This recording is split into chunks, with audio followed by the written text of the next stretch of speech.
नमस्कार। राधे राधे। आज हम बात करेंगे रावण के 10 सिर का रहस्य। हम में से बहुतों को सभी को पता है कि भगवान शिव को प्रार्थना करके रावण ने 10 सिर प्राप्त किए थे। कुछ लोगों का ये भी कहना है कि उसके 10 सिर नहीं थे, वह सिर्फ एक प्रतिबिंब था जो वो अपने गले में एक माणिक की माला धारण किए हुए था। उसमें उसके 10 सिरों के प्रतिबिंब दिखता था, लेकिन वो उसके 10 सिर थे नहीं, उसके सिर्फ एक ही सिर थे। तो इस तरीके से तरह तरह की बातें फैली हुई हैं, लेकिन यहाँ पे चर्चा सिर्फ 10 की ही क्यों है? 8, 9, 10, 15 ऐसा क्यों नहीं है? सिर्फ 10 सिरों की ही बातें क्यों की जाती हैं? तो इसके ऊपर में आज रावण के जन्म के पहले की एक कथा मैं आपको बताती हूँ, जो इस प्रकार से है। रावण का जन्म के पहले की बात है। रावण के पिता महर्षि विशर्वा थे। महर्षि विशर्वा के ज्ञान की चर्चा दूर दूर तक फैली हुई थी। लोग उनको महान ज्ञानी समझते थे।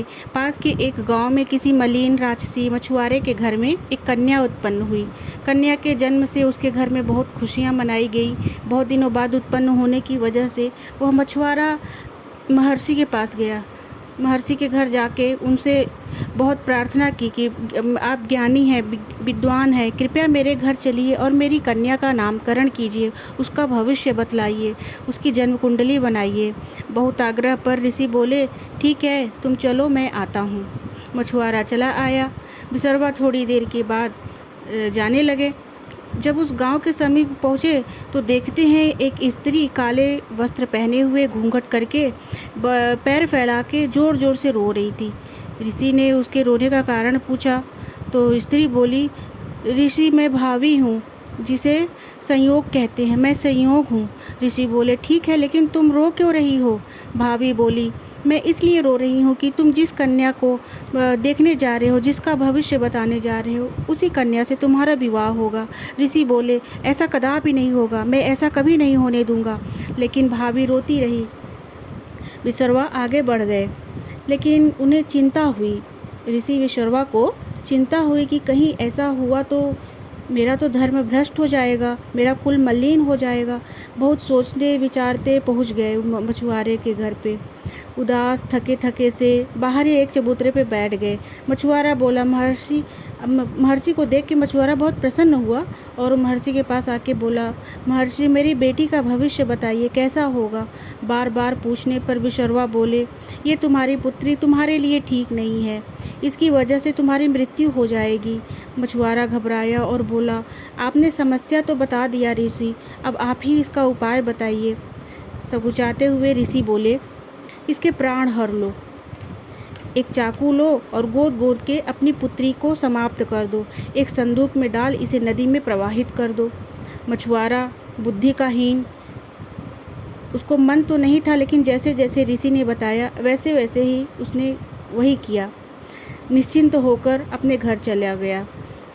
उधर महर्षि भी निश्चिंत हुए और अपने घर को लौट आए।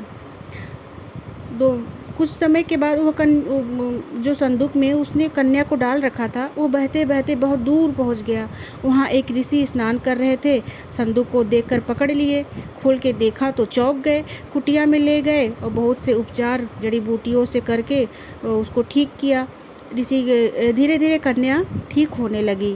ऋषि उसे अपनी कन्या मानकर सारी विद्या कला में निपुण कर दिया।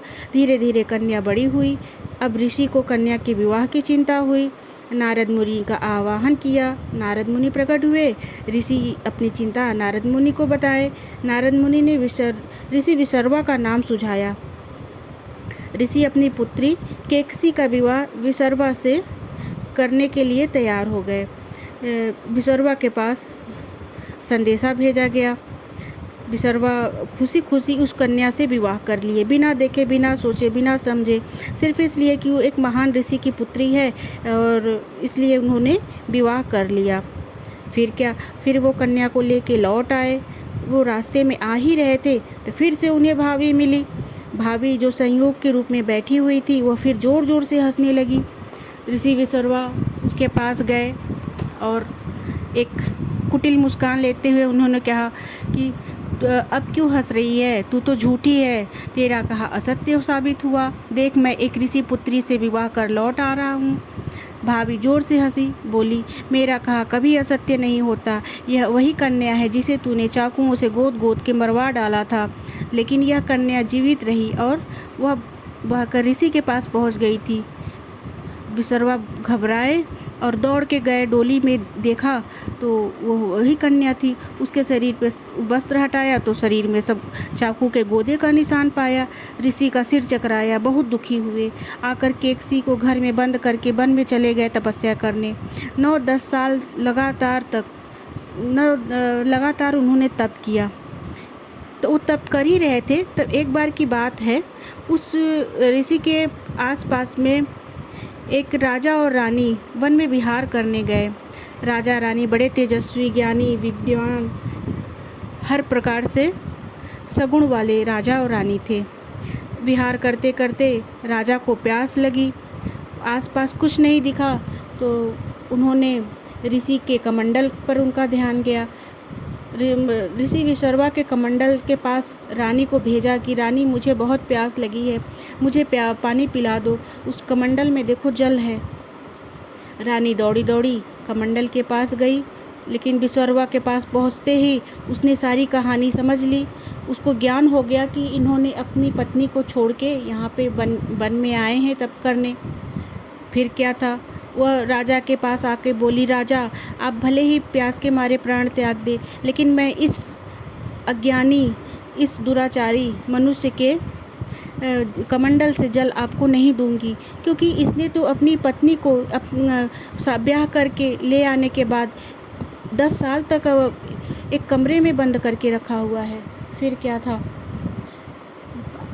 विसर्वा का भी ध्यान टूटा। उन्होंने बातें सुनी तो उन्हें बड़ा आश्चर्य हुआ, मैं तो यहाँ तप कर रहा हूँ इतने सालों से और ये क्या बोल रहे हैं मेरे बारे में। वे गए उनके पास, बोला कि आप कौन हैं, आप ऐसे क्यों बातें कर रहे हैं, मैंने कौन सा अपराध किया है, मैं तो यहाँ तप कर रहा हूँ, मैं तो एक ऋषि मुनि हूँ, मैंने कोई पाप नहीं किया। उन्होंने बोला कि आपने बहुत बड़ा पाप किया है, घोर अपराध किया है। आपने अपनी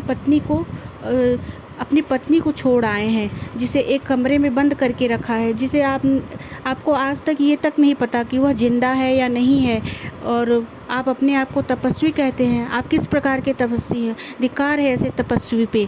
बहुत बोलने के बाद विसर्वा का भी ध्यान गया अपनी पत्नी के तरफ। उन्होंने केकसी को याद किया। उसके बाद वे बोले कि मेरा पाप कैसे छूटेगा। ऋषि उस राजा और रानी से बोले कि मेरा ये पाप कैसे छूटेगा, मैं ऐसा क्या करूं। राजा रानी ने बोला कि यदि वह जो आपकी ब्याहता है, अगर उसने आपको क्षमा कर दिया तो आपके पाप खत्म हो जाएंगे, अगर उसने क्षमा नहीं किया तो आपको बहुत बड़ा पाप लगेगा। विसर्वा अपने घर गए तो देखा दरवाज़ा खटखटाया तो केकसी ने दरवाज़ा खोला। विसर्वा उनसे क्षमा मांगने लगे। उन्होंने पूछा, कैसी हो तुम? केकसी ने बोला कि आप क्या कह रहे हैं, अब तक तो हमारे 10 बच्चे पैदा हुए होते, लेकिन आप मुझे छोड़ के इस तरीक़ा से वन में चले गए। ये भी नहीं जाना कि मैं क्या खाऊंगी, क्या पीऊंगी, कैसे रहूंगी, आप चले गए। विसर्वा ने उनसे क्षमा याचना की। उनको बोला कि अगर ये 10 पुत्रों के बराबर मैं आपको अगर एक पुत्र का वरदान देता हूँ, उत्पन्न करके देता हूँ, तो क्या आप मुझे क्षमा करेंगी? केकसी ने बोला, हाँ बिल्कुल मैं क्षमा करूँगी आपको।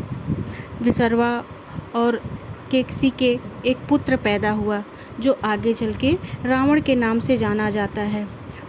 यह वही रावण है जिसके 10 सिर हुए और 10 सिरों की अलग अलग कहानियाँ हैं। अगर आपको मेरी कहानी अच्छी लगी हो तो प्लीज़ मुझे लाइक करें, शेयर करें, सब्सक्राइब करें, और मैं इसी तरीक़े से एक नई जानकारी के साथ नई कहानी लेके आपके सामने फिर प्रस्तुत होंगी।